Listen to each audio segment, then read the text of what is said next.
So, how are you? Good, how are you? Thank God, Baruch Hashem. Of course, we have to start with a joke, right? Yes. So, an Englishman, an American, and an Israeli were caught by cannonballs on some deserted island somewhere. They're shipwrecked. They end up on this island. They're tied up and they're about to be eaten by the cannonballs. And they tell you have one last request before we're going to kill you. What's your last request? So the Englishman says, my last request is I want to have a nice glass of whiskey and a pipe before I go. No problem. He asks the Irishman what he wants, and I want a big mug of beer. No problem, we're going to get that. They asked the Israeli, what would you like? What's your final request? So my final request is I'm going to turn around and bend over. I want you to give me a really hard kick in the behind. And the chief of the cannibal says, what? He says, yeah, I'm going to bend over. I want you to kick me really hard in my behind. He says, I can't do that. Kick you. That's my last request. Okay, fine. No problem. He turns around. The chief gives him a good hard kick in his rear end. He goes rolling over, and as he rolls over, he pulls out a gun from within his shoes, starts shooting at all the Indians, all the cannibals. He kills them all. He unties the Irishman and the Englishman, and they thank him, and then they finally realize, they say, I don't understand. If you had a gun on you the whole time, why did you wait till he kicked you to attack? So I should have shot them first and have the UN call me an aggressor?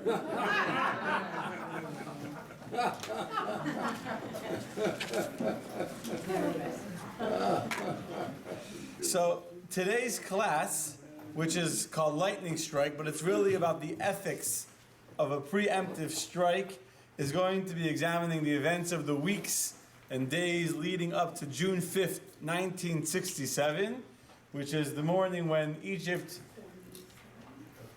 made a preemptive strike, and they sent literally every single plane that the Israeli army, the Israeli Air Force had, minus 12 that were left behind to defend Israel. Every single plane in Israel took off, and within a period of hours destroyed the entire Egyptian Air Force, the Syrian Air Force, and the Jordanian Air Force. So we're going to start by talking, today's class is going to be focusing on the build-up until that morning of the actual strike, and then during that preemptive strike. Those who are not familiar with the history, very, very briefly, we'll see a very good video about it in a second. The USSR, Russia, which was a very big power player in the Middle East, and they were the influential, they were really the ones that were aligned with the Arabs. Of course, their number one vassal state, if you will, was Syria. Some things don't change, right? Just like today. And so the Russians felt that the Syrians were being attacked, were facing aggression. How are you? You have a book? You got your book? No. Why don't you if you want? Sorry. I have to just, can I just? Yeah. When we finished last time, we never went through the entire chapter. We only went through about page 30. I was reading the rest. It's very interesting. What, the additional readings? Yeah, the additional readings are not, we don't have time to read them in class. I would strongly recommend reading the additional readings. I read them as well. They are very interesting.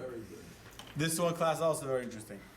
But so going back to the story very briefly, so Russia felt that Syria needed some help to stop Israel from attacking Syria, even though Israel was really only defending itself from lots of Syrian aggression coming from the Golan Heights. At that time, the height advantage of the Golan Heights was in the hands of the Syrians, who were shelling cities, and as an attempt to get protection for Syria, they got Egypt involved. They deliberately fed false information to Egypt and to Syria that Israel was massing up its army by the Golan Heights to invade Syria. There's a lot of discussion if Russia wanted it to be a war, they didn't want it to be a war. You know, you can argue back and forth. If you look in the additional readings that Cal mentioned, you'll see from the Polish government archives, there seems to be clear indications that Russia never expected this to escalate as far as it did. Very interesting additional reading. You can read it later. But that's, then we'll see the rest in the video. Let's go to the video. They'll do a better job than I will.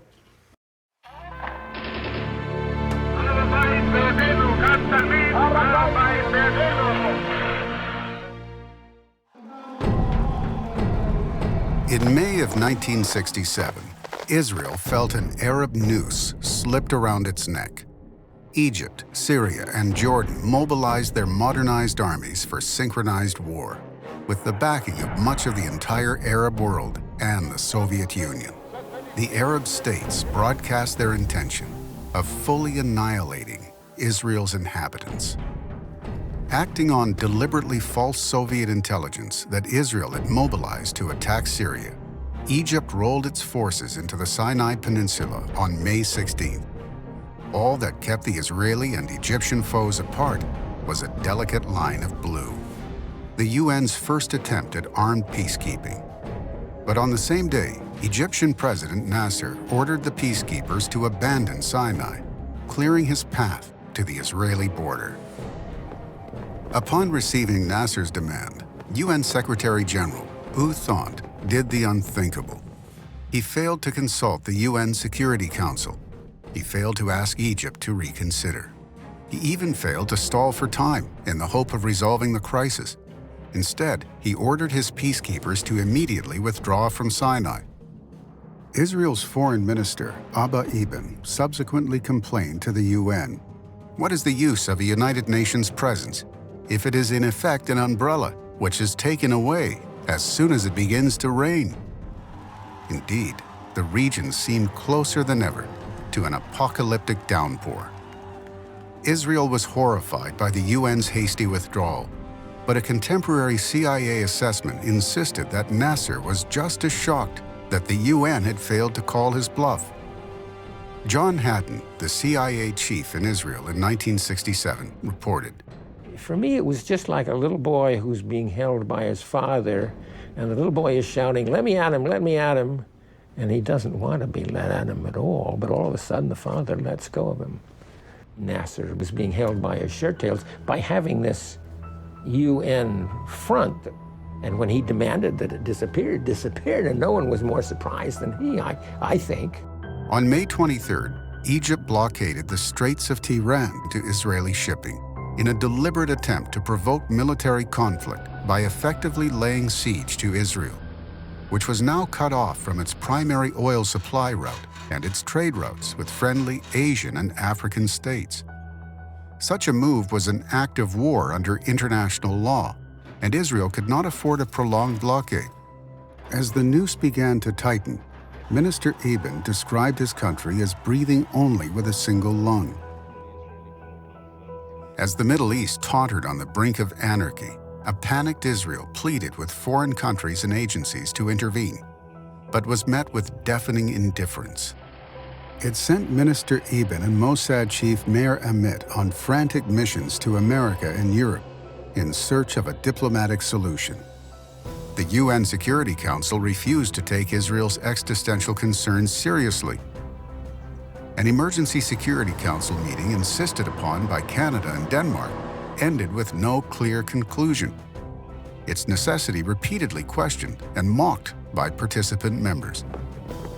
Thant did make a report regarding the withdrawal of UN forces and expressed concern.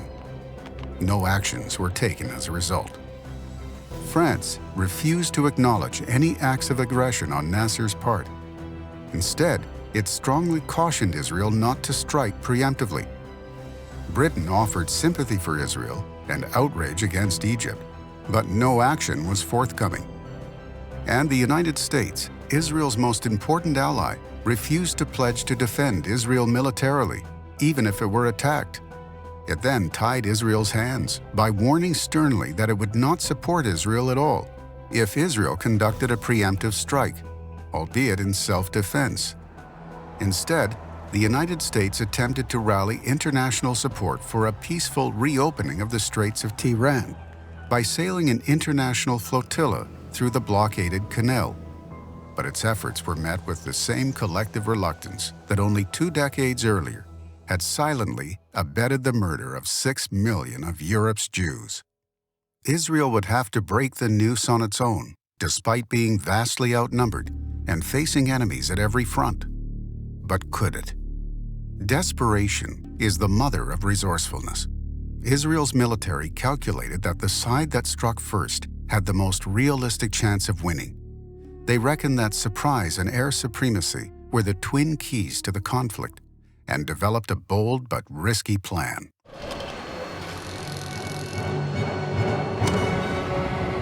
At precisely 7:14 a.m. on June 5th, almost every Israeli warplane took off, leaving only 12 behind to protect the country. They flew low across the Mediterranean and the Red Sea, slipping beneath Egyptian radar and under the range of anti-aircraft batteries, and arriving precisely while the enemy pilots were busy with breakfast. In wave after wave, following brilliant strategy, they attacked Egypt's numerous airfields across the length and breadth of the country, returning to Israel to refuel and rearm at the unprecedented speed of just 7 minutes. Israel destroyed the colossal Egyptian Air Force of some 300 planes and disabled its runways and air defenses in just 2 hours. Operation Focus, or Mitzvah Moked in Hebrew, formally started the 1967 war, but it gave Israel the coveted element of surprise so that it needed not fight on its enemy's terms. It spared her from the potential loss of her own airfields and from painfully lopsided dogfights in the air. It ripped the carpet from beneath Nasser's feet and prevented him from blitzing Israel's civilians in fulfillment of his apocalyptic pledge to annihilate every last Jew in Israel. Most critically, Israel's preemptive strike enabled its Air Force to fully support its troops and armored units on the ground, a factor most favorable to the outcome of the war in the furious days that followed.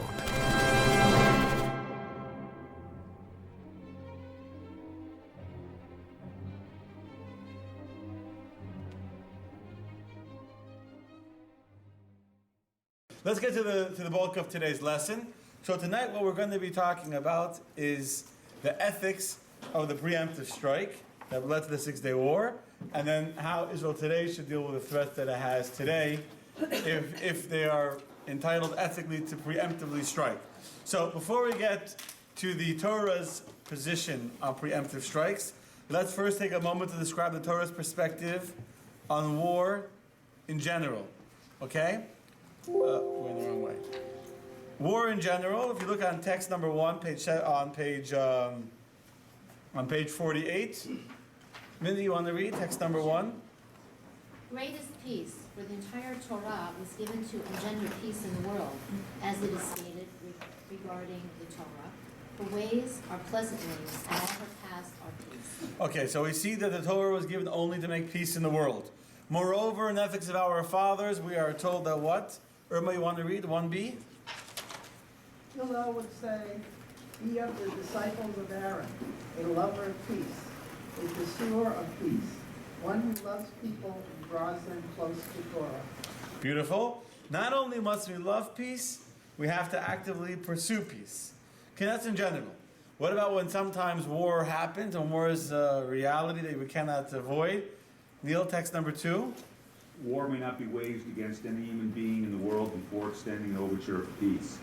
As it is stated, when you approach a city to fight against it, you shall offer a terms of peace. Okay, so we see very clearly that if we're going to fight a war, we can only do that if we first try to make a peace agreement. We first try to settle it nicely and diplomatically. Only then can we even talk about the concept of war.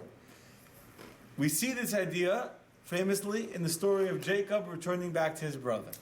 The Torah goes into great detail to tell us how when Yaakov is returning home, after 35 years he hasn't seen his brother that wanted to kill him. He's coming home, he sends a messenger of peace to his brother saying, I come in peace, here's a present for you. And the messengers return back to Yaakov and they say to him, text 3, Carol, text 3a. The angel returned to Jacob, saying, we came to your brother Esau, and he is coming toward you, and 400 men are with him. Jacob was very frightened and he was distressed. So Jacob did 3 things in order to prepare for the fact that his brother was coming with an army of 400 mercenaries coming to kill him. The first thing he did is diplomatic. He sent him a beautiful gift with sheep and goats, a whole, in detail the Torah describes we don't want to call it a bribe, but the little present, that the peace offering, the gesture, the business expense that he sent to his brother. In addition, he relies on the supernatural. He prays. Jacob begins to pray to God, save me, Hatzileni na. Third, what's the third thing he does? And the last thing he does? Prepares for war. Torah tells how he divided his family into two camps, so whichever side would fight, the other side could run away. And the reason why we're told all these details is because it's meant to be a lesson for us how we are meant to deal with our own mortal enemies. Yes? So I just thought that God tried to warn the Egyptians before he took them down. Absolutely he did.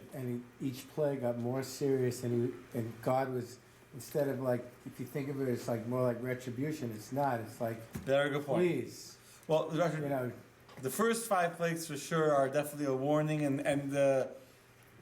yes, absolutely. Absolutely. And you find out in many other cities. With Nineveh, I mean, you can find many examples in the Bible where God comes first in peace, and only when you don't listen, then there's repercussions. Absolutely. And as you saw in the video, again, the video is only a few minutes, Israel went to tremendous lengths to try and go the diplomatic route. Tremendous length that they literally bent over backwards. They different ministers flew to America twice in those 2 weeks, trying to get America's stronger support, flying to the UN. Israel did not take lightly the decision to go to war. And in fact, if Levi Eshkol would have remained the Minister of Defense, very likely Israel would not have gone to war preemptively. Israel was against it, at least from the higher levels on. Take it a step further. If you look at carefully at text 3 that Carol just read, says that when it came time to fight, Jacob was frightened and he was distressed. Do you see those 2 words there? Why does it he was frightened and distressed? What's the difference between frightened and distressed? Text 3b, Rashi tells us, someone in the back. Terry, you want to read? He was frightened lest he be killed. He was distressed that he might be compelled to kill others. We have 2 words here. Jacob is frightened. What's he frightened of? When you go to war, he might be killed. But he's distressed as well. Why is he distressed? He might be forced to kill someone else. Which means that Jacob understands that even if I do go to war and I do have to kill somebody, it's not because I want to go to war and I want to kill. It's distressing to me that I might be forced to have to kill in my own defense. It's a lose-lose situation. That's correct. It's a lose-lose situation.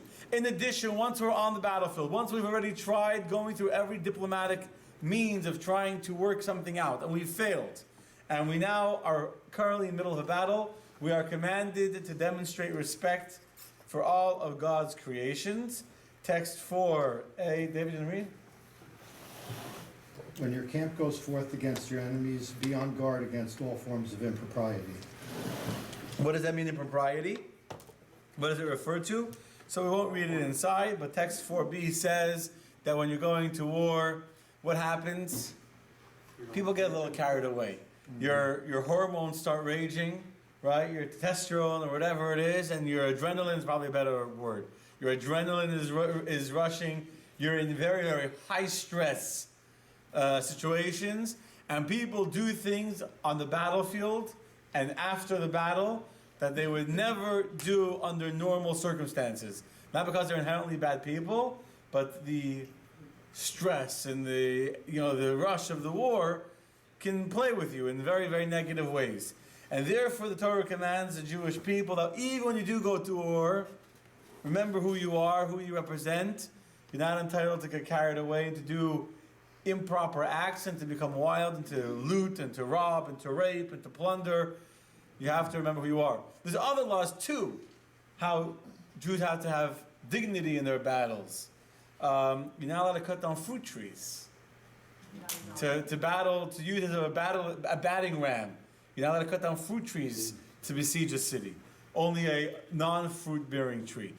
The Jews were commanded that the soldiers should carry a shovel with them. Why do you need a shovel when you're going out to war? Bury your dead. To bury your dead, but also to bury your own feces, your own waste. Yeah. Because the camp is with God living amongst the camp of the Jewish soldiers. It cannot become a disgusting, crude place. The sanctity and dignity must be maintained. Also hides your position. Okay?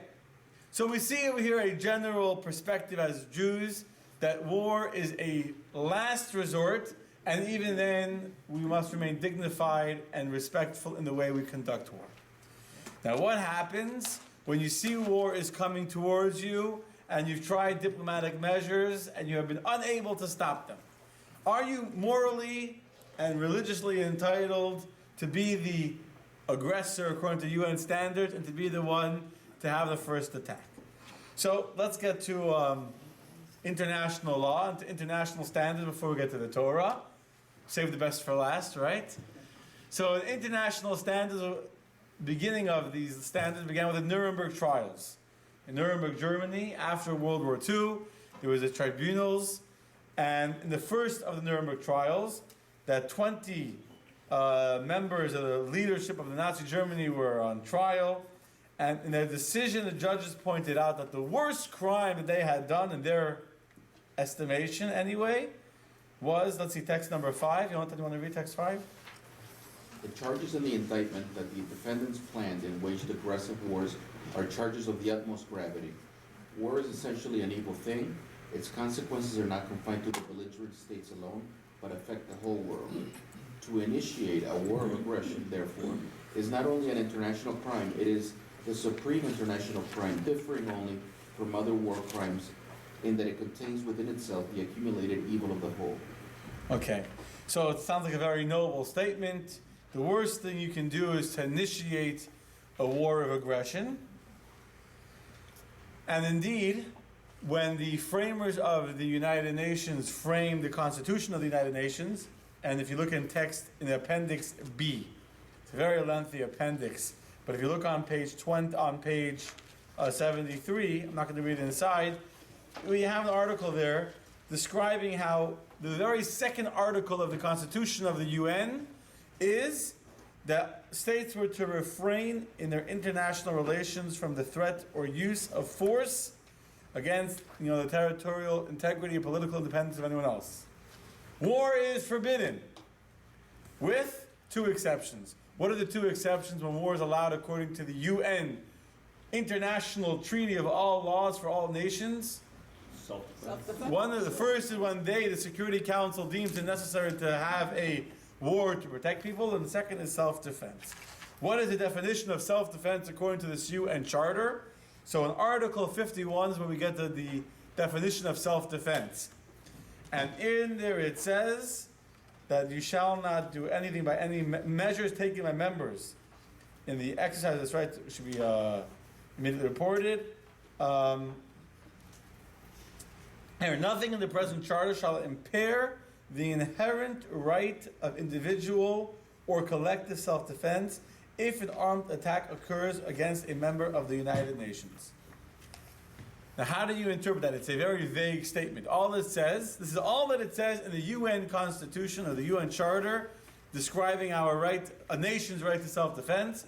It says that nothing in the present charter that outlaws going to war shall impair the inherent right of individual or collective self-defense.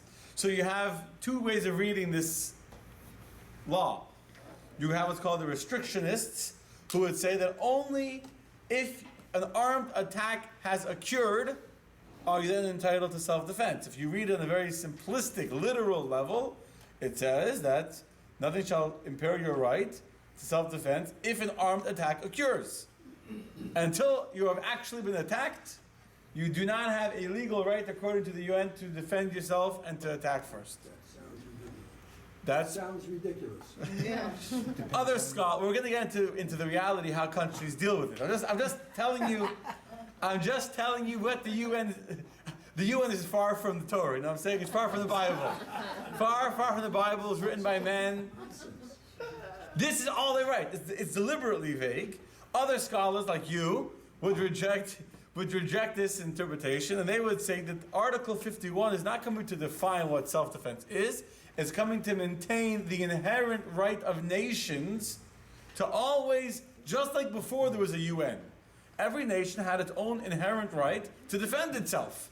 If it felt an attack was coming, if it felt a threat was impending, didn't wait to actually be attacked, any nation was able to, had a right, an inherent right, to preemptively defend itself.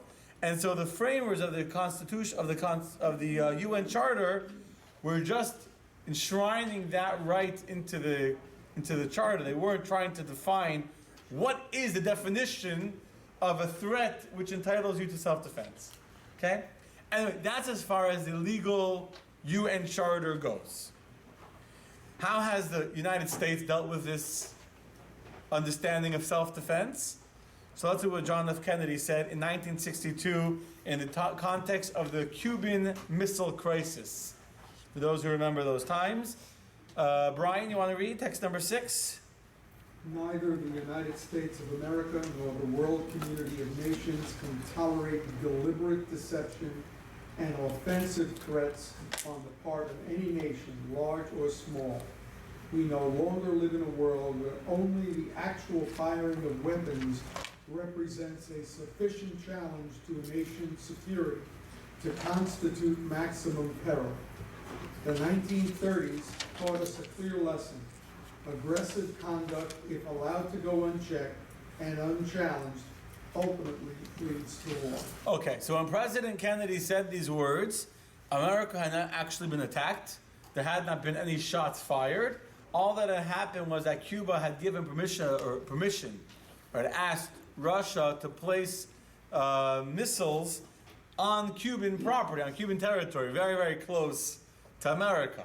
Us in Florida, we know how close Cuba is, right? 90 miles. 90 miles. There you go. If you go down to Key West and you go to that little stone, right, that says the southern point, it says it, right? Southernmost point. What it says. There you go. Yeah, I've been there. Once I had my picture somewhere. So we're not that far away. So Cuba now has Russian missiles sitting in Cuba, and the American position was that this is a direct threat and we are entitled to act in self-defense because we don't have to wait for them to actually start shooting at us. We feel our very, if we don't do something to stop this kind of aggressive behavior, if aggressive behavior is not unchecked, as happened in the 30s with the Germans, it can have very, very negative things, negative repercussions. Okay. The question is, how do you define when is it a real threat, and when are you warmongering? When is the nation overreacting or imagining a threat? It's a gray line. How to decide at what point you're acting in self-defense and at what point you're being aggressive? Yes. It would have to be the interpretation of the military leaders of the countries at that time, right? Right. So the question is going to be regarding Israel. The problem is, when you're talking about something which is inherently subjective, and we have no clearly defined, or if we cannot come to clearly defined parameters of to where, what line you have to cross to be considered directly threatening the right of self-defense of a nation, so then what happens? You have a nation that says, I'm feeling threatened. And other nations will say, that's not a threat. Well, if they're telling you what they're going to do and they're projecting that out through their media and they're basically announcing what they intend to do, that's a direct threat. Okay. I'm not that I'm disagreeing with you, but just for devil's advocate, people will argue that the Egyptian threats against Israel were just propaganda to boost Nasser's standing in the Arab world. That combined with moving forces into the Sinai, closing the strait, there's okay, so now you're saying other things, meaning you're not giving one clear. The fact that it's true that Egypt was saying we're going to eat lunch in Tel Aviv and we're going to annihilate, that's what I was saying. Tomorrow, the interview said, tomorrow we're eating lunch in Tel Aviv. Well, it's not just words, just like Iran. They're saying things, but they're also doing actions. They had a clandestine nuclear program and other things that put some things behind the words that they're using, so. Okay, again, I'm not disagreeing, but we want to try and find clearly defined parameters. Otherwise, you're in a very gray box. And what happens? When Israel attacks, for example, in 1967, you have nations who will argue that they weren't properly threatened because there is no clearly defined parameter by which to define a threat to existence. Torah does have defined parameters, which we'll get to in a second. Let's see text number 7 from Alan Dershowitz. Marcia, you want to read? There's little in the way of an accepted jurisprudence or morality of anticipatory self-defense in the military context. What we see instead are a series of ad hoc decisions made over time and place, some of which have been validated by the verdict of others condemned. Not surprisingly, history's judgment seems to depend in large part on whether the action that was taken turned out in retrospect to be the right, rather than on whether it was justified on the basis of what was reasonably believed at the time it was taken. Since we can never know for certain how a preventive or preemptive military action will turn out, indeed, we do not even have a shared definition of success, these ad hoc verdicts of history provide little in the way of prospective guidance to what sorts of anticipatory military actions are legally or morally justified. At one extreme is the total annihilation of a perceived enemy who has taken no outward steps towards mounting an attack or even preparing for one. Throughout history, nations and tribes have set out to destroy their enemies before they became strong enough to pose a realistic military threat.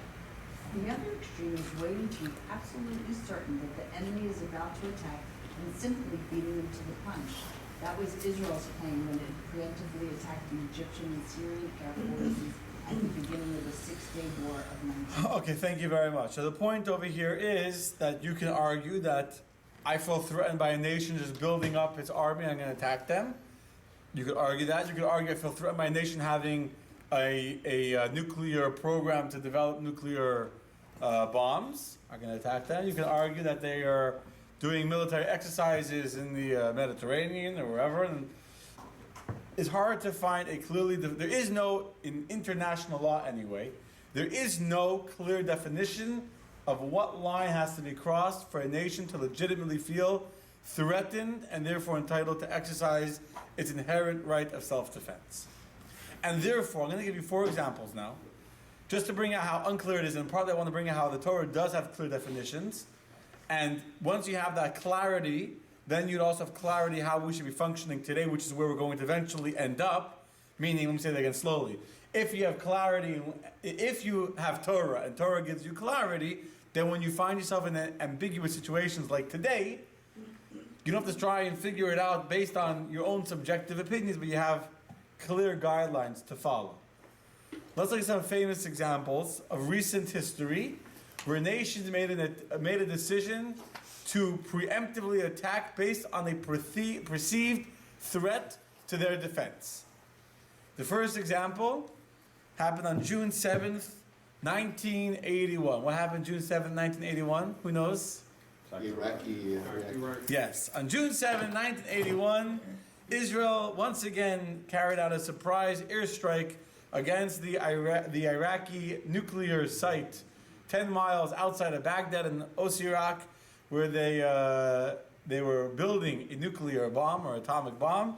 And Israel obviously claimed that it acted in self-defense because Saddam Hussein was openly talking about annihilation of the Jewish people. There was no ambiguity, at least in his public statements to the world. As Menachem Begin laid out in a press conference after that attack, the Begin doctrine, that if we didn't attack it now, later may have been too late. I'm quoting from him. Later may have been too late, perhaps forever. If we stood by idly 2-3 years, he would have produced his bombs, and another Holocaust would have happened in the history of the Jewish people. Never again, never again. Tell so to your friends, tell anyone you meet. We shall defend our people with all the means at our disposal. We will not allow any enemy to develop weapons of mass destruction to be turned against us. Israel felt threatened that a madman who was openly talking about destroying the land of Israel, destroying all the people in Israel, was building a bomb that would make it possible for him to do that. And so they preemptively attacked. What was the reaction of the world?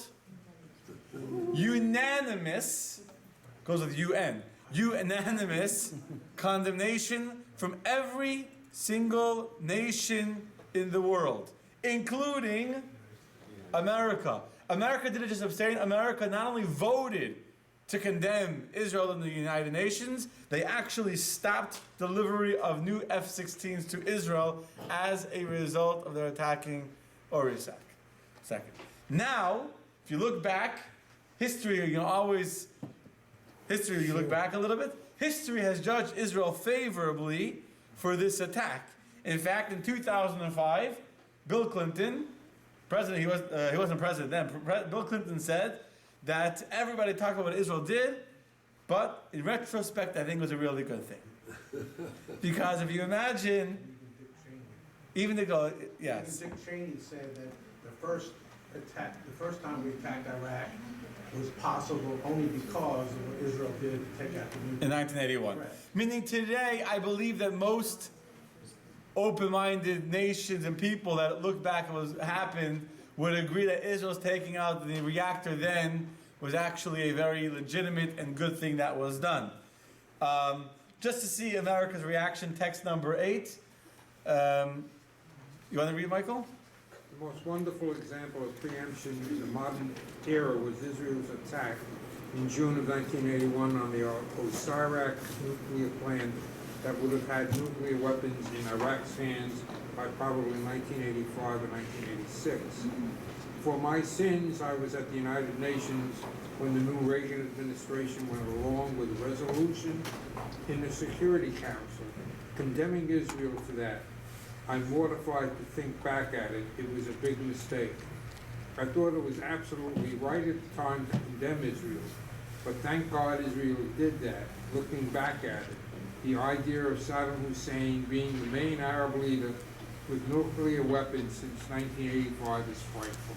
Right. In fact, not only does it make sense to the rest of the world, does America now look back and say, you know, Baruch Hashem, thank God, that Israel had the guts to go and preemptively attack and take out the Iraqi reactor, but even Saddam Hussein himself expected Israel to do it. If you read text number 9, this came from the Iraqi archives. Go ahead.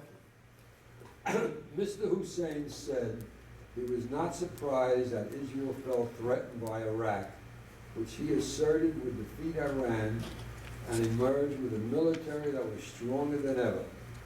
Once Iraq walks out victorious in its war against Iran, there will not be any Israel, he said in a 1982 conversation. Technically, they are right in all of their attempts to harm Iraq. Okay, so that's one example of a preemptive strike that at the time, every other nation looked at it and based on their subjective parameters of feeling threatened, felt it was a wrong decision to take out the reactor. And then actually in hindsight, we realized how much, we say agmas nefesh, how much stress and problems theoretically that it could have caused that were resolved because of Israel's attack.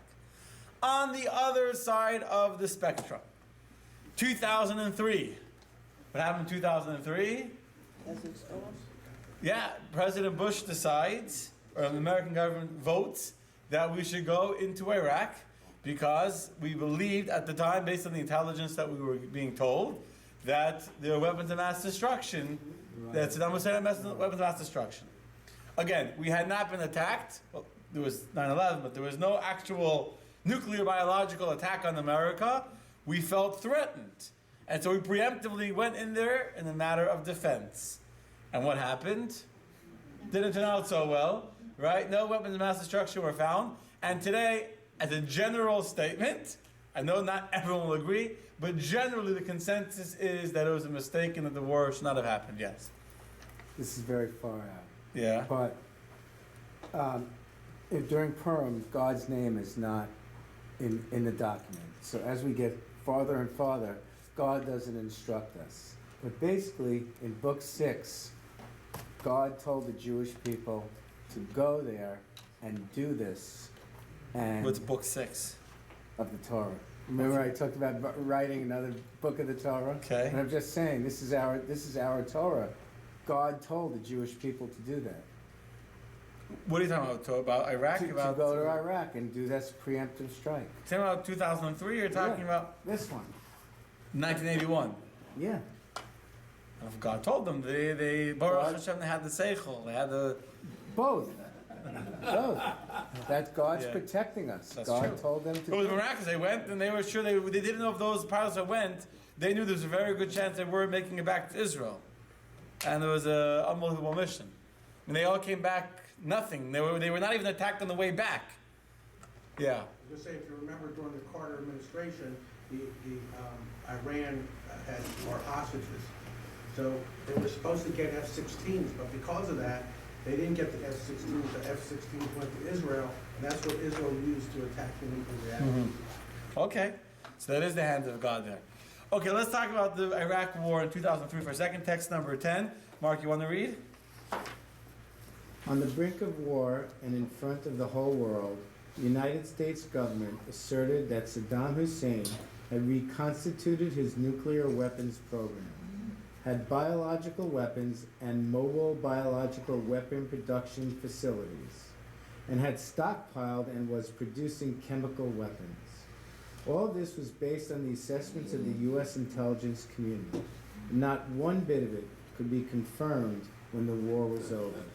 This failure was in large part the result of analytical shortcomings. Intelligence analysts were too wedded to their assumptions about Saddam's intentions. But it was also a failure on the part of those who collect intelligence.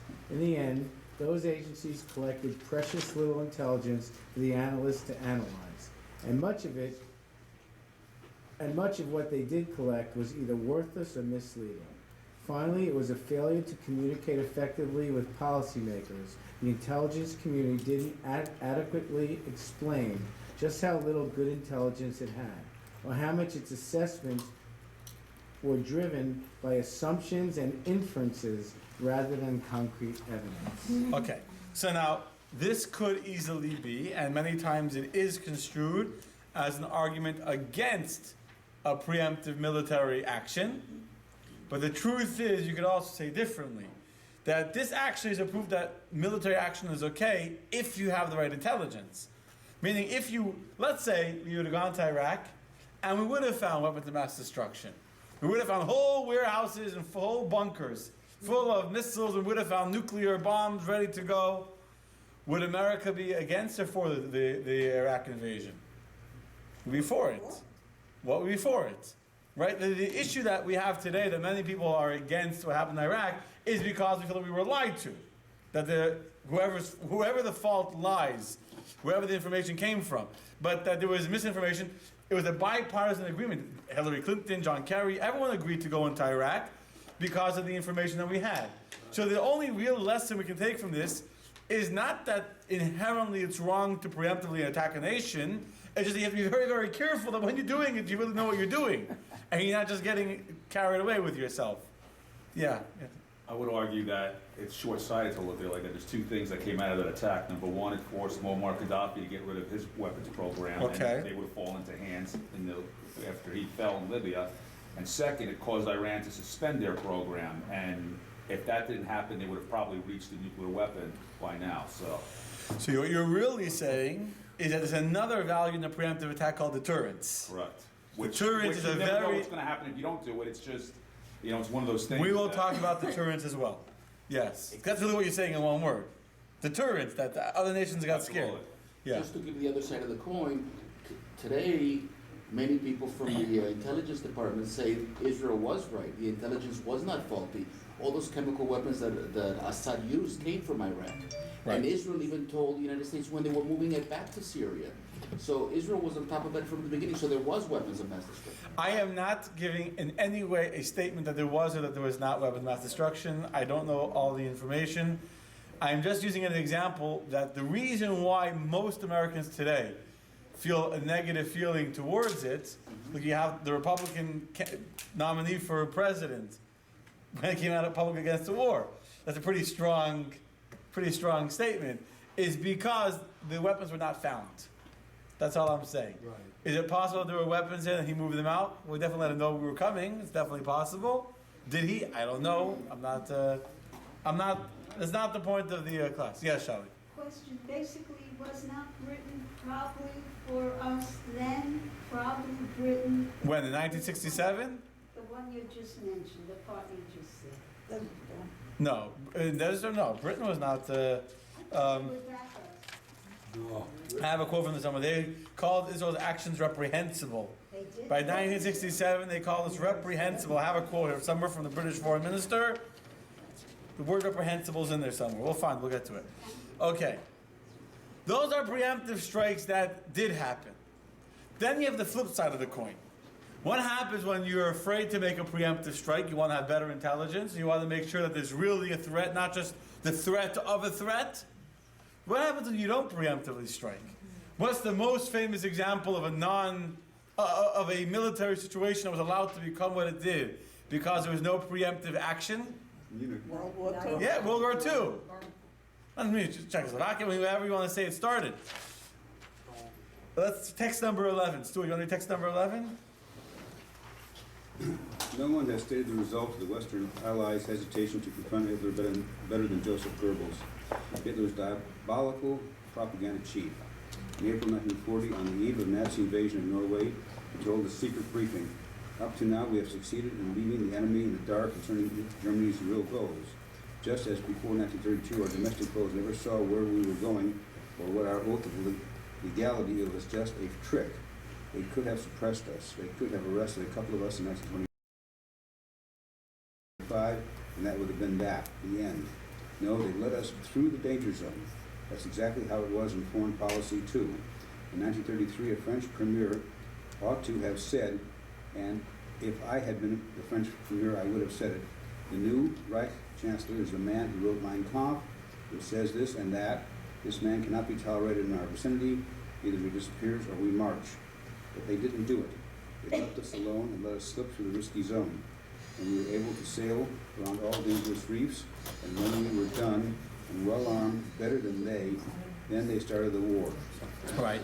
This is the best example of an action that was not done, that I believe anyone would agree was a tremendous mistake on behalf of really all of the world. That, especially people that were there, France, etc., that could have, if they would have preempted Germany in the times when they had, and there was many opportunities they could have, and they didn't, we would have saved millions of lives that were not saved because of that. And it's a combination of deterrent, it's a combination of the same thing in the war, and the same thing regarding the Holocaust.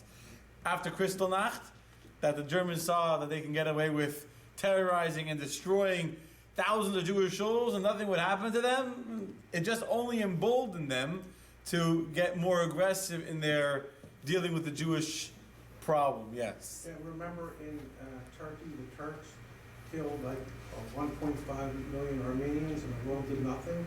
And Hitler quoted, "Well, no one remembers the Armenians, so why not just kill the Jews?" Yeah.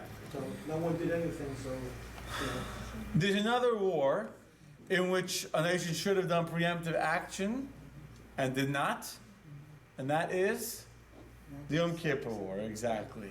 The Yom Kippur War, most commonly contrasted to the 67 War, the Six-Day War, in which Israel did preemptively attack, and we were able to have a tremendous military victory, losing less than 800 soldiers, which is like a ratio of 1 to 25. One for every dead Israeli soldier, 25 Arab soldiers.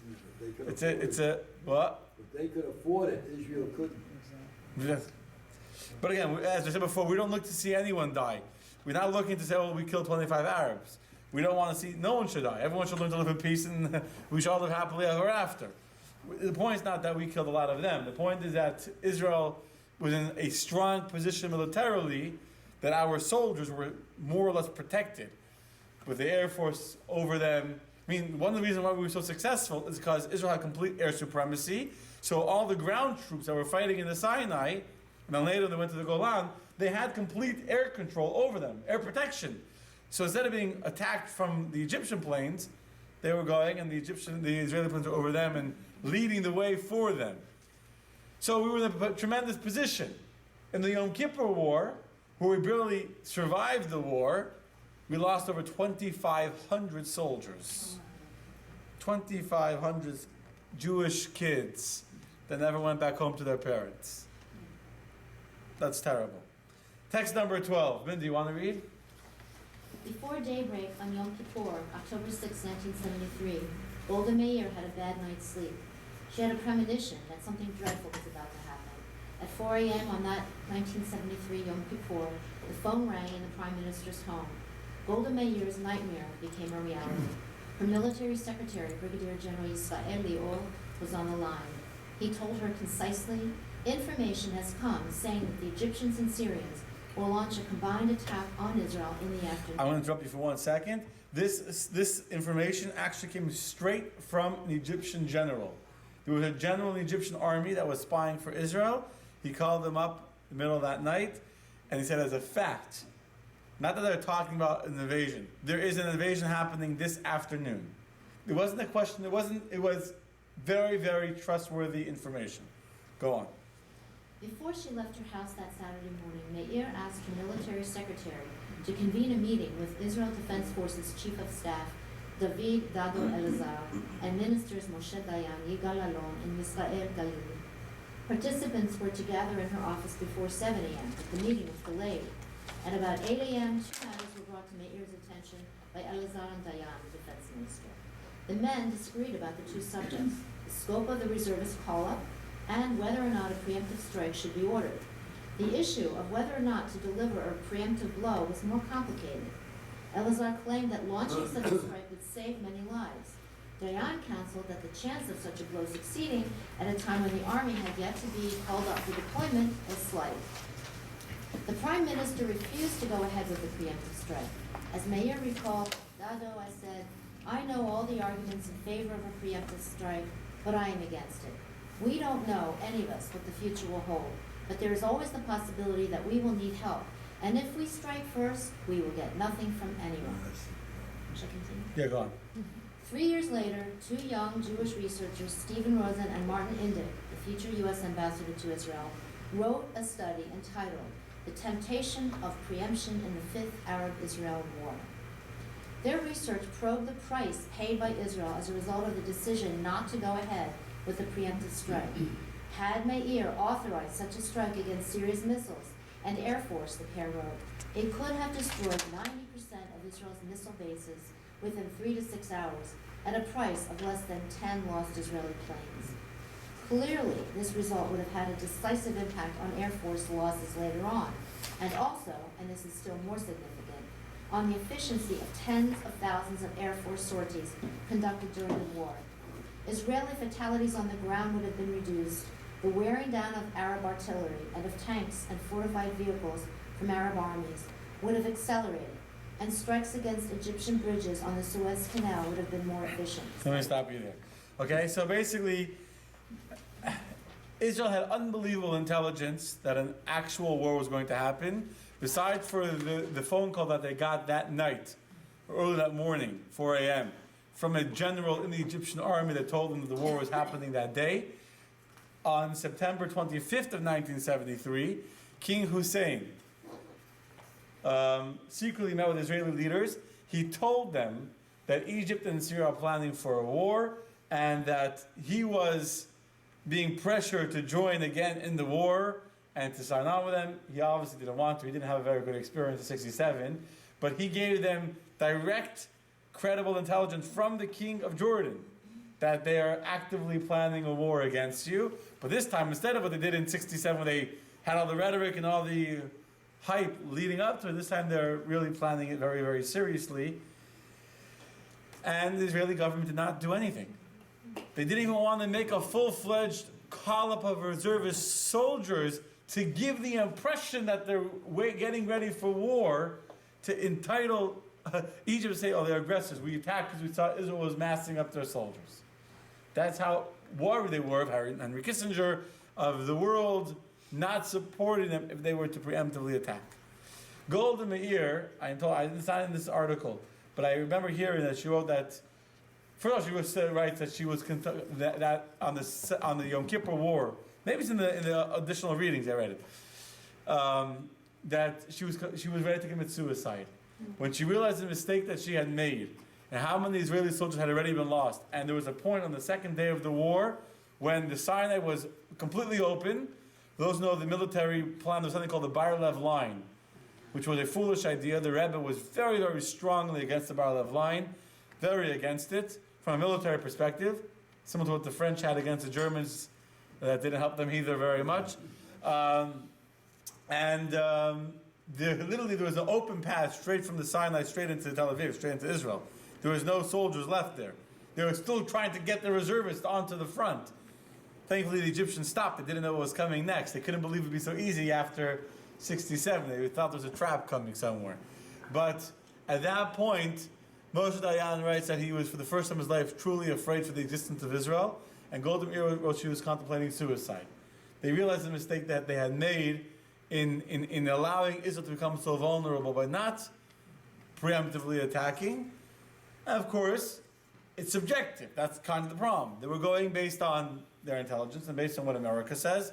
That was their parameters by what they defined, should we or should we not preemptively attack.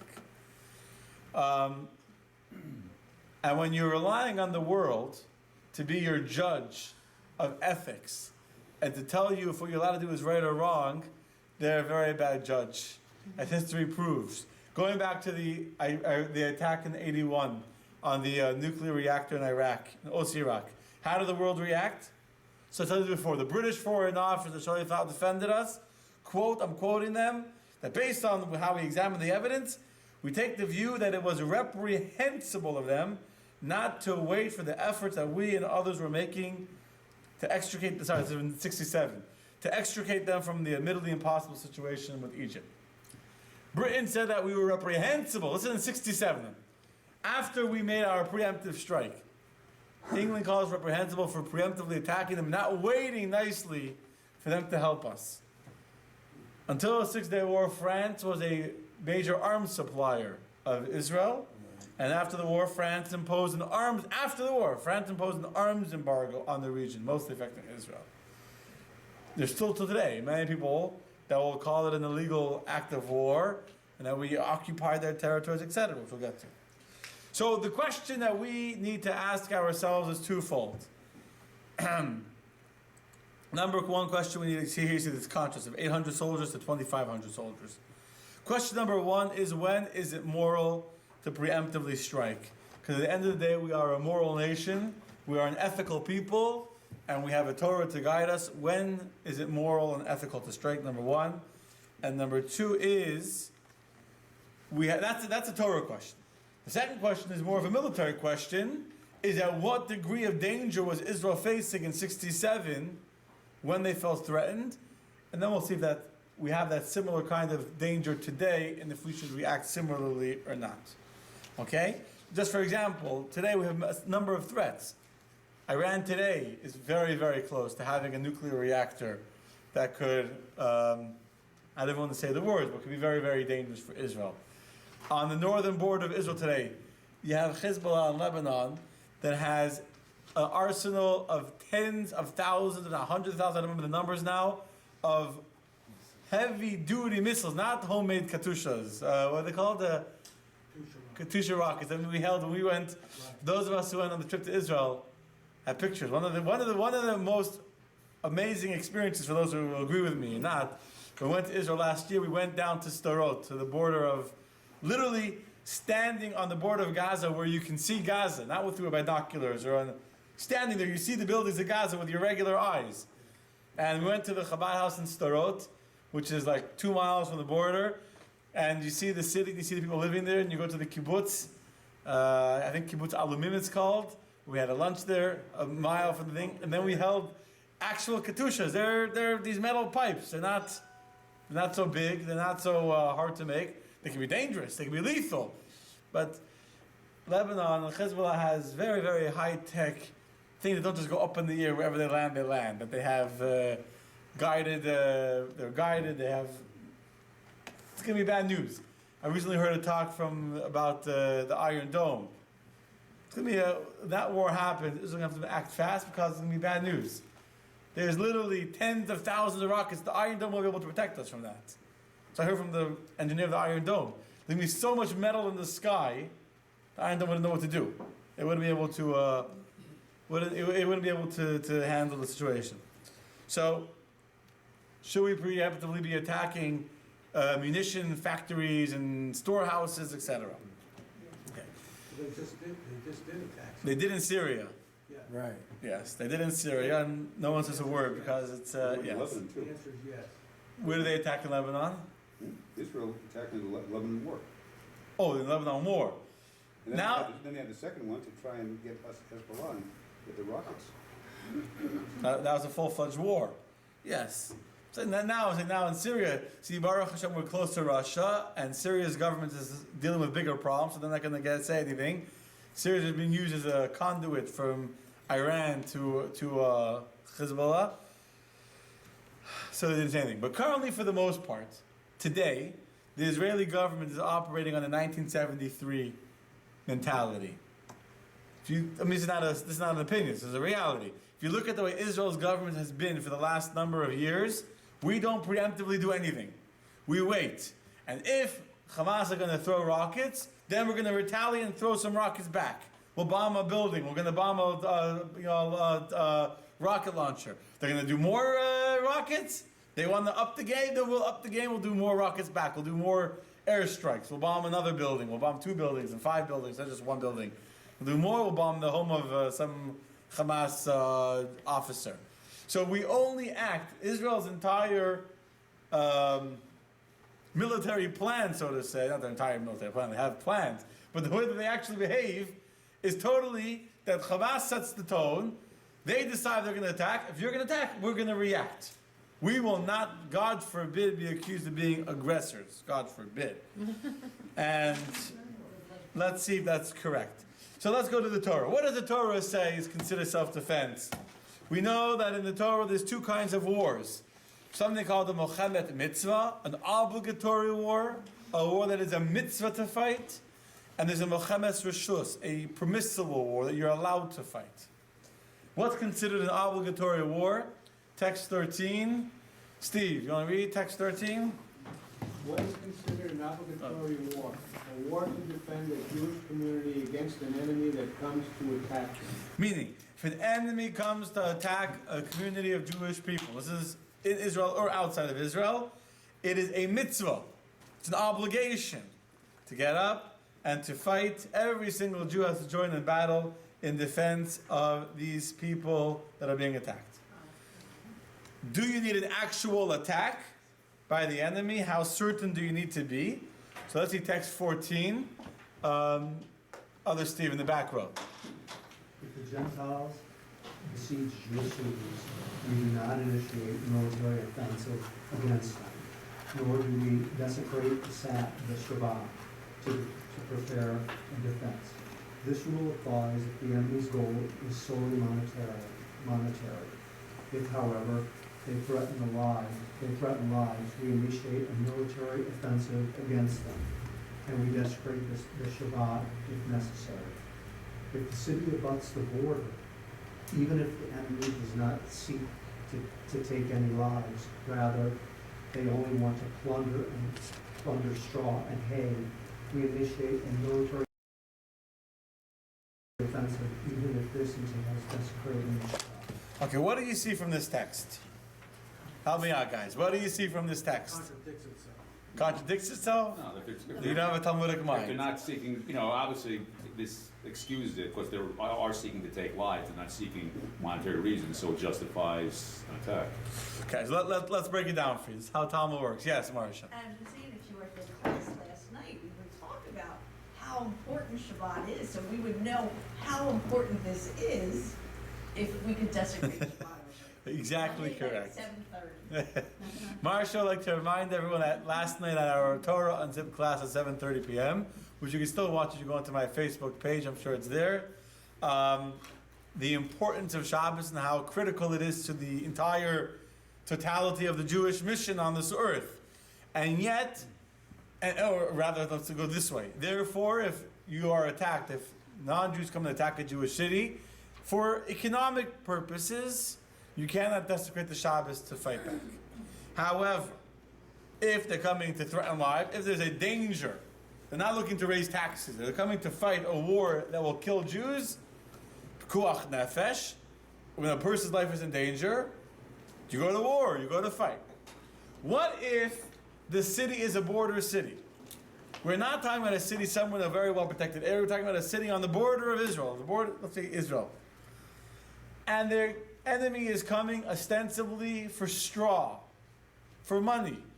They're coming to plunder some material goods. They're looking for some cheap produce. Says the Torah, the command, this is the law in the Talmud, that even though they say that it's only straw we want, and even though it's Shabbos, when we don't desecrate Shabbos for money, because it's a border city, we have an obligation. It's a mitzvah. This goes into the category of a war of mitzvah. We have an obligation to defend the border city at all costs, even to desecrate Shabbos, even though ostensibly all they want is our straw. Yes? Yeah, this might be a color, because if they're willing to risk their life to steal hay from us, they'll even risk their life even more to kill us. And it's on the border, it's not well protected. Right. Okay. So that's what we see from text 14a, the importance of protecting our border cities, even when officially they are not coming to fight a war against the Jewish people. Text 14b, Mordechai, page 64. Halacha views a city alongside the border differently for fear that if the enemy conquers it, it will be a launching pad that will allow them to conquer the entire land with greater ease. There's no difference if the enemy has already besieged the city or if they have only declared their intention to come and plunder the city. As soon as reports arrive that the enemy intends to come and plunder, even though they have not yet arrived, it is permitted to don arms even on Chabad, be on guard, and mobilize the city residents to prevent an enemy from coming. For when lives are potentially at risk, we do not require absolute proof in order to prompt action. Okay. What do you see from text 14b? What additional law have we just learned? No one? Not a single Talmudic scholar here. What is the Ur Zerua? This is Rabbi Yitzchak ben Moshe of Vienna, who lived in the 1100s, the 11th century, who wrote a famous book on Talmud called Ur Zerua. What laws are you adding to what we already have from the Talmud? Then we don't need absolute proof. It's the intention, not the action. Preemption is quite good. You don't need to not only you don't need to wait for them to shoot the first they didn't have guns back then, the first rocket or the first bow and arrow. When you hear reports that they're coming, your lookout tower gets up on the top and he says, I see an army coming. I hear a report they're gaining for war. Already we start gathering our weapons on Shabbos. We start gathering our weapons. We start cleaning our rifles. We start doing whatever work we need to do to be ready to defend the city if they are to arrive. It's more than that. It's not even coming. It intends to come. Yeah. That's correct. That's where you hear reports. Absolutely. Do not. If you read the last line, when lives are potentially at risk, we do not require absolute proof to prompt action. This is a general principle in Jewish law. It's not unique to here. Normally, you need to know something is certain for it to have validity in law. But when it comes to saving a life, when it comes to protecting a life, you don't need to have any kind of certainty. Like, for example, if you want to know something is kosher or not, you need to find out. You need to check with a rabbi, make sure it's kosher, check with the person who made it. But let's say you're not sure if someone's life is in danger on Shabbos. Someone faints. And you're not sure if they need to go to the hospital or not. It could be they just they blacked out for a second because their sugar is low, right? And it could be that they had a heart attack. You don't need to wait for a doctor to tell you, oh, it's something life-threatening. The moment you even think there might be a possibility someone's life is in danger, you call 911, you get into the car, you do whatever you need to do. You don't need to have certainty to desecrate Shabbos to protect the life. And so the exact same thing applies in the laws of war to protect from an enemy. The moment we have a valid suspicion, a fear that lives could be in danger, that Jewish lives are at risk, we have an obligation to do whatever needs to be done to prepare ourselves, even desecrating the Shabbos, which we learned last night how important the Shabbos is, in order to defend from the possible risk that is coming. Okay? So therefore, George Bush is right to go to Iraq. If Saddam Hussein was really a threat to America, absolutely. Even if he didn't have proof, there was the threat that he had weapons of mass destruction. Therefore, he had a right to, according to the Talmud, to attack. Okay. Yeah, I'm not disagreeing. 14C. Let's take it a step even further. Who didn't read yet? Faith. Not Faith. Patty, you want to read? Faith, I'll read. Both of you read. Okay. First Patty, then Faith. We're on the way. Okay. 14C. Deganara, Talmud, 45 days, mentions defensive action on the Shabbat as well as on the weekdays against heathens who reside. a border settlement, even though the Ruling. forces seek only to destroy and pay, they are intent only upon building or exacting non-concessions. It is clear that in such situations there exists no imminent danger.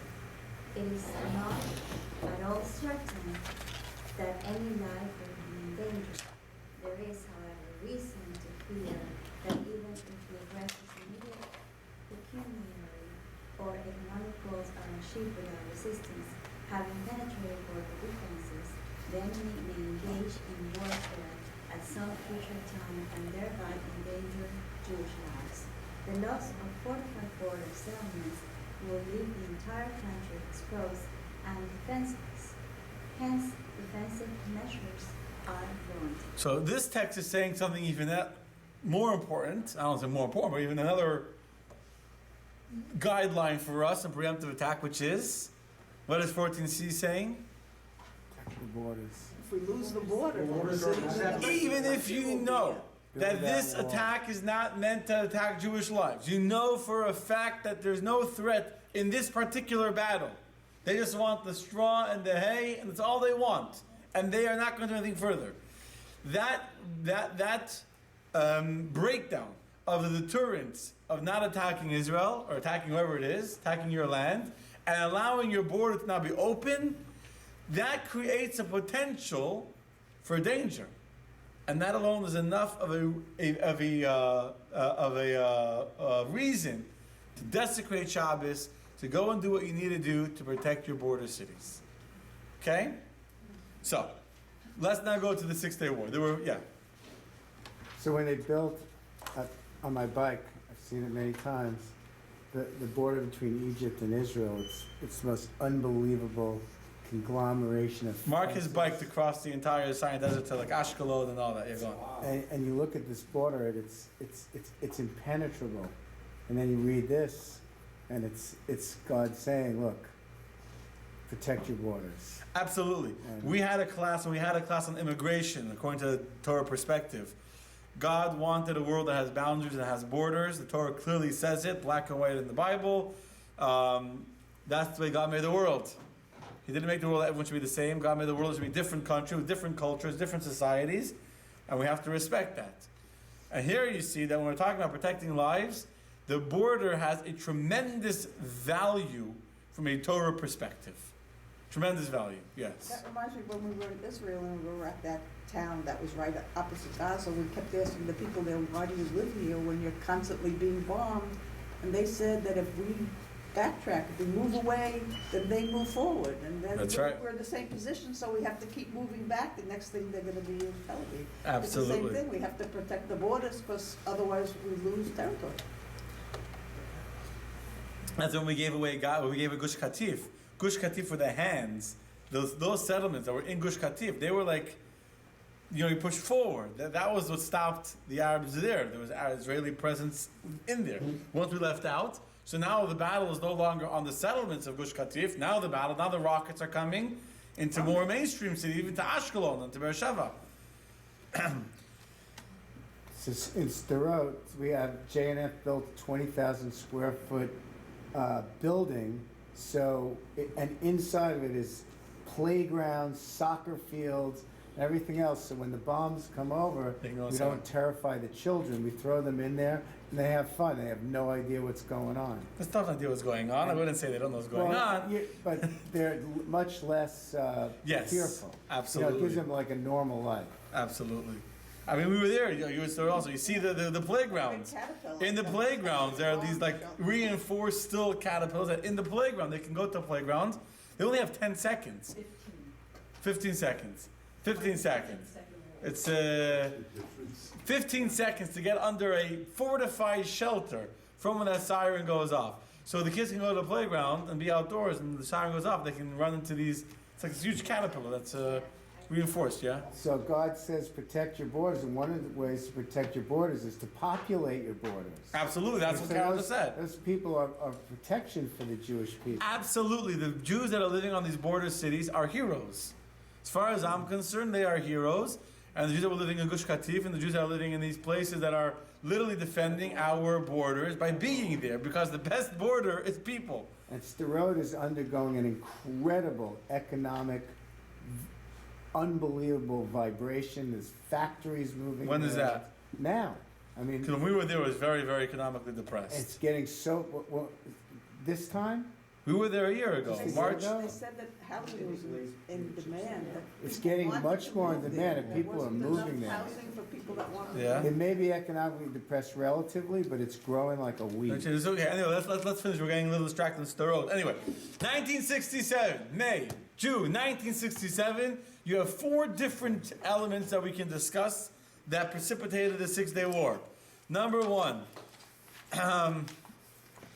We missed all these slides. Okay. Number 1 was the Straits of Tiran, right? So, based on what we've learned from a Torah guideline, clear and black and in a square box, is the closing of the Straits of Tiran, is that considered a threat to life or an economic threat? Oh, it's an economic threat. Well, they weren't attacking any lives by closing the Straits of Tiran. They were only officially hurting us economically. So you could argue that from a Torah perspective, if you're only being attacked economically, are you allowed to attack preemptively? It's a border thing.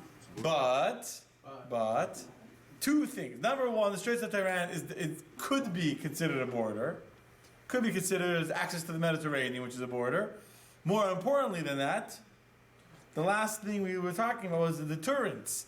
And where if you don't do something to protect them, you create a vulnerability where if Israel can't get ships in and out of to the Mediterranean, can't get arms, you can't get anything, you are now, even if, I don't think this is the case, but even if Egypt only wanted to have control of the Straits of Tiran for economic purposes, that could directly lead to a weakening of Israel's security, and that alone validates the needs to attack.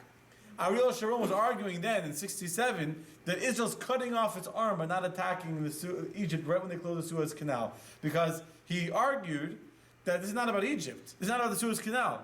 This is about deterrence. If we don't show them that we're going to react to a threat to us, we lose credibility in the eyes of all the Arabs, and then they're much more open to coming at us and attacking us. Okay? That's what we were learning. That economic aggression, if it's on the border, even though it's only economic, that could later lead to a loss of life. Yeah, but if you're blocking off fuel and food and everything like that, you could starve a country, and that's a threat to the. Well, that's what we're saying. You can argue very well that blocking the Straits of Tiran is directly attacking a border of Israel, attacking if you're blocking off access to the Mediterranean and the rest of the world. I mean, that's how armies fight. They knock out trains and roads, and they stop the supplies. Granted, So I totally agree. I would consider this an act of war and aggression and endangering. Again, I'm just trying to fit this into the Torah parameters that differentiate between economic aggression and direct battle against a Jewish community. But the point is that even though ostensibly closing the Straits of Tiran was economic, but even economic aggression allows you to be Mechalel Shabbos, desecrate Shabbos, to prepare for war, to preemptively attack, all for the sake of protecting what could become a siege where we lose the ability to get basic needs and necessities for the people living in Israel. The second thing that happened was the removal of the UN Peace Corps. Right? There was a buffer between us and Egypt, for whatever it was worth, called the UN. And then what happened when the UN gets a little note, they get a letter in the mail from, it was in the mail, fine. They got a letter from Nasser, goodbye guys, get out of here. 75 minutes later, the UN, that was known to be the most bureaucratic, slow-moving organization on the planet, 75 minutes later, without talking to the UN Security Council, without talking to Israel, without talking to Egypt to reconsider, without talking to the countries that are providing the soldiers, bam, they're out of there. 75 minutes, what? Should attack the UN. Yes. Were they also on the Syrian border? No, I don't think so. They were no, because this was from the Suez. The reason why there was UN army there was because of 1956. You had the Suez crisis, the Suez Canal. That was why they were there, to protect the Suez Canal. That they shouldn't close the Straits of Tiran. That was the whole point. So is this again, so here you can see even more clearly. What happened when they were leaving? By the UN leaving, what happens now? By Egypt telling the UN to leave, they're directly breaking the border protection. If your border is being breached, you have a mitzvah, you have an obligation to preemptively attack to protect yourself on the border. Your border wall, which was UN peacekeepers, gone. Your wall just disappeared. Okay? The third thing that happened was that Egypt was massing their troops on the border. And this wasn't just a intelligence report. I mean, this was a fact. They were amassing tremendous armies. And not just Egypt was massing armies. Egypt made peace treaties with Hussein, who was Jordan, who was not a friend of Egypt, with the king of Saudi Arabia, forgot his name, who was an enemy of Nasser, Yemen, Kuwait was bringing soldiers into Jordan. They were all lining up to bring in soldiers. So, this is exactly what we're talking about when we say that if you see the enemy is gathering to attack, you have to come attack them first. And then finally, you have the rhetoric and the threats that we mentioned, that Neil mentioned before. When they declared an intention to attack, we know what's going to happen. Okay. I'm going to go drop further. So since we look to the Torah for guidance in all areas of our life, same is true regarding national security, that when we have an issue, we look to the Torah. What does the Torah demand of us? And we've proven, I believe, that striking preemptively, if we can establish with relative certainty that an enemy is prepared to attack, is not only within the rights of Torah, but what Torah would demand of us to do. This premise is the basis of a very well-known law in Jewish law called Habab Machteres, which means if you find someone climbing through a tunnel into your house, what is the law? If a person is sleeping in their bed, and all of a sudden they wake up and they see a robber has entered, not to kill, but to steal. He's entered your home, officially, to take your brand new TV and your iPhone, and you shoot him. The Torah says, if you look on text number 16 on page 68, Connie, you want to read text number 16? Torah instructs us, if one is coming to kill you, rise up to kill himself. We're talking about a person that hasn't actually attempted to kill you. But we're assuming if he broke into your home, he's broken your borders, he's already violated your space, he's ready to fight if he gets attacked. In that case, the Torah says, you have a right. You should stand up and kill him first to protect yourself. This becomes the source of what we have in American law today called the castle law, where you are allowed to defend, even using lethal force, to defend yourself within your home, within your space. Torah says clearly, if someone is coming to kill you, hashkem laharga, rise up to kill him. And by the way, if you look carefully at the words to kill him, look at the word to kill him. If one is coming to kill you, you rise up to kill him first. I mean, you don't have to actually kill him. You have to show that you're ready to kill. You show you're ready to kill, that's usually enough of a deterrent that the guy's not going to come in to begin with. Torah is saying go kill him. Torah is saying be ready to kill. You get ready to kill, and you don't have to wait to absorb the first blow. Show you're serious. And then the war will never happen, and then lives will be saved on both sides of the line, on both our side and on our enemy's side. Okay. So, in today's threats, there's two issues you need to consider to decide if Israel should be bombing Iran. What America says about it is not one of the two considerations, not from a Torah perspective anyway. And what the UN says is also not a Torah consideration. From a Jewish perspective, there's two things we need to consider to decide if Israel should be preemptively bombing Iran's nuclear reactors, or if Israel should be bombing the storage caves or bunkers in Lebanon, where you literally have these well-trained Hezbollah people ready for tremendous war. God willing, should never happen. Two considerations. Number one, we need to consider.